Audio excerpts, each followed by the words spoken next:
Hello guys. I hope you're sharp. Welcome to another video. So today we're going to look at Nasdaq. Normally I give you videos on Sundays, but this day I couldn't. So it's a Monday. We are looking at Nasdaq just to check if we can't find trading opportunities or ideas as to like where it is most likely gonna go throughout this week. So make sure that you stick with me until the end so that I take you through the entire breakdown from the highest time frame to the smallest time frame, so that when we reach the end and we're all concluding on where it's most likely to go, you will be following because we have watched all the steps, right? And if you're new here, make sure that you subscribe as well. So let's get started. Nasdaq that we're looking at today, and we always start with the highest time frame and then we work our way down. We don't change approach. We don't change our approach. It's always the same. So because Nasdaq, we looked at it last week, on the highest time frame, the structure is still basically still the same, so we're not going to waste a lot of time. I'm going to remind you on is that you need to keep in mind that the price moved lower than this here. The price moved lower than this. We moved lower than it there, as you can see.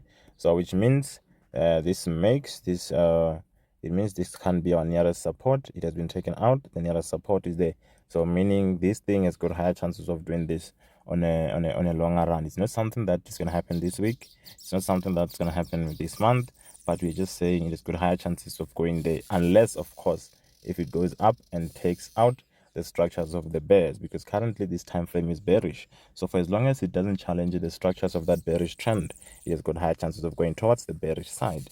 But if the price, it just takes, if the bulls say you just sort of undershot our zone, you just pierced through it but quickly came back and closed inside, it was nothing. They must convince us by doing what? By breaking either bearish trend line or an area of resistance. Until they do that, they are defeated. Yes, the price seems like it's going up, but it's not necessarily going up. It's something like this. If you look at this, yes, when you are on your smaller time frames, you'll have some nice bullish trends there. But when you look at this time frame, that white candlestick and the next one, they didn't really challenge the structure, the overall structure here. So which means even what we're currently having, this might just be a pullback and then we continue until somewhere there. I'm not saying you should just go open a chart and sell. I'm saying based on the structure that we have on this time frame, because we broke that nearest support that we had there, we've got high chances of what? Pushing towards the next one.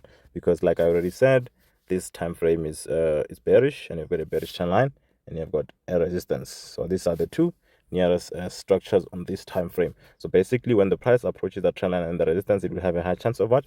Being rejected to the back to the downside. And if you are someone that's going to hold, if you do get like a chance to enter, remember, without confirmation we don't have trades. We just have set up the ideas. We're saying, should this happen, I go in. But if that doesn't happen and the price, yes, it's at the level that we wanted to trade, if the confirmation that we wanted is not there, you don't have to force a trade. Just forget about it. If it doesn't give you what you want for you to be fully convinced, then you shouldn't execute.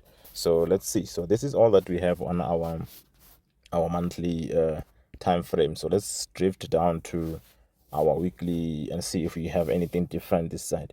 So this side, it's up to you. You can put your trend line here and have this as your nearest area of what? The nearest area of resistance. And this is obviously bearish, and you're also waiting for it to dip into that. Then you'll be anticipating something like that. Because of what? It will also be, remember, it will also be approaching that monthly area of resistance. So basically this weekly resistance, it will have a backup from that monthly resistance. And also the fact that this weekly is bearish and monthly is bearish, we've got higher chances of what? Being rejected from those areas of resistance on your monthly and on your weekly. Keep that in mind.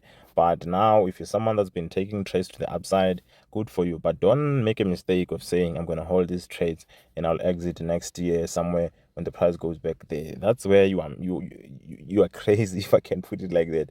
Because now currently you need to use the current structure to predict whether what you're saying has got a high chance or not. We're not saying it's not possible. Yes, it's possible, but you need to remember that trading is all about the odds. It's all about the probability. So what's the probability of you going back there currently? Given the current structure, you can see that all the structures are bearish on the bigger time frame. So why are you so adamant that the price will go up and touch that highest price there? You see, it's possible, but we don't have to play it like that. So currently we don't have anything that will say to you you can execute and exit next year. So anywhere around this guy, you need to be careful with your buy trades. And yes, you've got something pointing here to say that the bulls have engulfed the price, and maybe they will continue this week and do something like that, like end the week like that. But we will see. It's possible, but we will see. Because remember, they once did the same thing here. If you still remember, they once did the same thing when they did this. They did the engulfing, and we were hoping that they would go to at least there, but they only went until here, and then they got pushed back towards the low, the swing low. You see, so just because we're having that engulfing, we had that engulfing last week, does not mean it has to go there. It just means that the bulls are aggressive. You've got higher chances of pushing up there, but anything is possible. So for now, you're only buying can happen until you hit here. But once you hit there, you need to think twice. So let's put a horizontal line so that when we're moving down to our smaller time frames, we know where that weekly zone starts. Somewhere around here. So anywhere around there, if you're holding a buy trade, you should be locking in your profits. You should be exiting some of your trades. You should be tightening your stop losses because of what?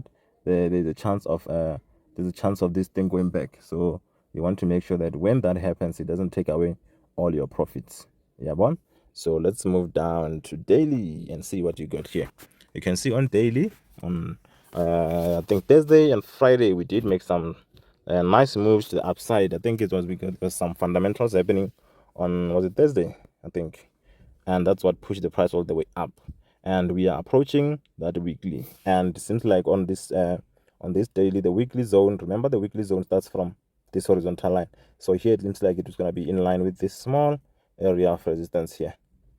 So when you hit that area of resistance, you're gonna say, now you have touched my weekly, you have touched your weekly. Yes, the price can still go back and do this, maybe turn from this one. That's also fine, because remember, even if it goes up there, it is still inside the weekly, it still hasn't broken the monthly, and it will also be approaching that weekly bearish trend line.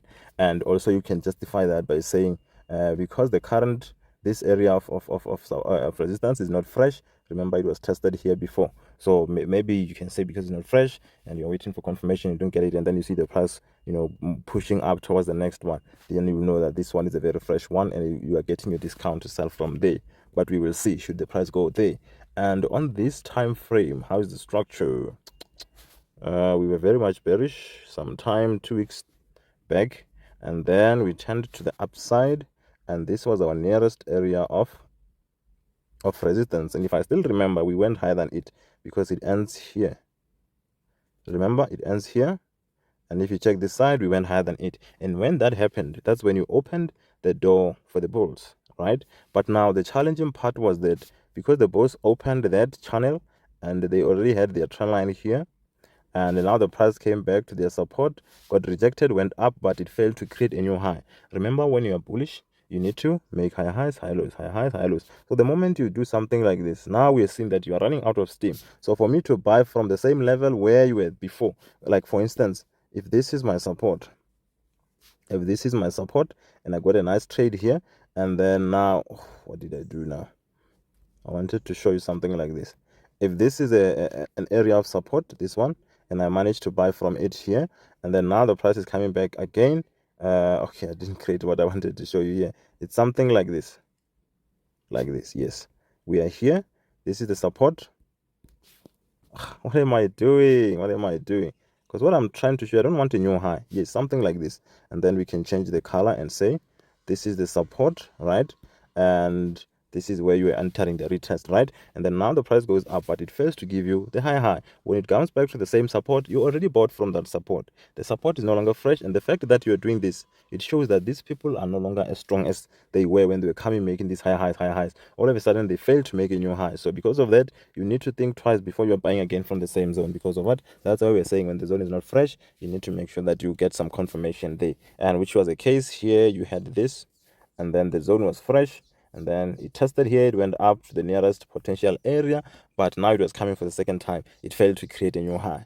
You see, that's when you had to wait for confirmation. Then in this case, you didn't get anything. The price just pushed down past that, and then it went. The fact that it didn't create a new low also, the bears are not fully in control. It's more like you went back to the same to the base of the whole thing that started what the uptrend, that changed the trend from being bearish to the upside, and then you resetted everything, and then you pushed back up. That's when now you managed to give us a new high. So currently on this time frame, you are basically allowed to put it's going to be a very weird looking trend line. You can have your trend line there, and you can have this as your nearest support on daily. So basically, should the price go back to that daily support, you are allowed to buy. Because of what? You haven't yet touched the weekly. So should you go back here, you can touch and hope that it will be a push to the weekly area of resistance. But we're not saying it should turn. We're not saying you should turn. So basically, if you're trading daily as your execution, the only time you can join, now the price is left. If you didn't manage to get a trade from this, you don't have a chance. You just have to wait for a pullback to your support. But on your smaller time frames, if you're someone that's trading smaller time frames, obviously you can get some trades there and then still push up, or maybe you get a different structure and still be able to get trades to the downside. It all depends on the time frames that you're trading. But here on daily, you just have to wait for the price to come back here. Should it come back here, it's going to be a very nice zone to buy from because of what it did when it was pushing to the upside. It broke all these areas of resistance. So now let's go back. Let's go down to H4. Remember, you are doing your assessment from the highest to the smallest. All right, and then this is what you have on your H4. H4 definitely bullish. You can put this here, or you can even put it like this. It all depends on you. So if you have it like this, you can see that this price is very, very much overextended. It's very much it was moving up without any pullback. It needs to rest now. It needs to catch a breath and pull back before going up, because something that moves like this, yes, it's good when you're holding a trade, but the harder it rises, the harder it can fall.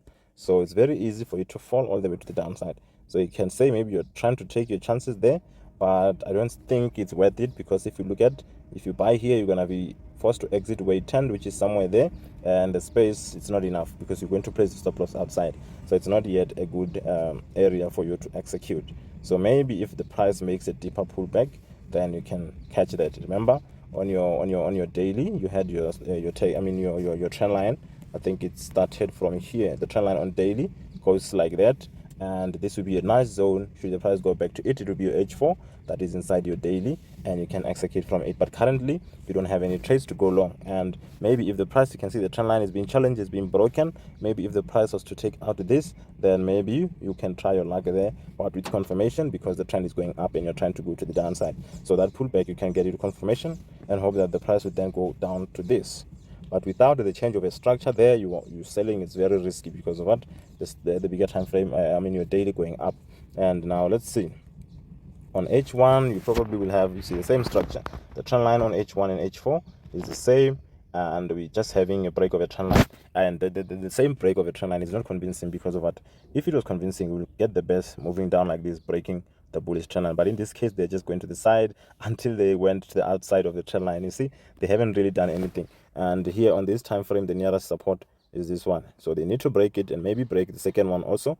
Then we can say the pullback, we will trade it and then hope that it will go all the way down there, or you can exit even somewhere around there. You see, when you're trading this time frame, but you first need to wait for the thing to reverse and break some of the key structures. Or if you want to go with the bulls must first convince you by doing what? Because currently they're outside the trend line, right? Currently they're here. They need to go up and create a new high so that you can bring your trend line here. Then you continue trading to the upside. So it all depends on how it plays out from here. Does it give you that satisfaction to say that you can try your luck with the bears, or does it go up and say the bulls have fully regained the control? You can start checking or searching for trades in their direction. It all depends on that. But otherwise, that's how you do your top-down analysis. You need to look at both sides of the story before you make your decision. So if you're someone that's scalping, it's very risky currently, because you can see you are outside your trend line, and even if you look at this, ever since the market opened, we haven't really went anywhere. We've been doing this around the same level, so this is not good at all. So maybe they will break up, or they will break to the downside. So but we will see about that. So currently you don't really have anything interesting for you to execute, but otherwise that's all that I wanted to share with you guys. And don't forget to like and subscribe, and then I'll see you in the next video. Thank you.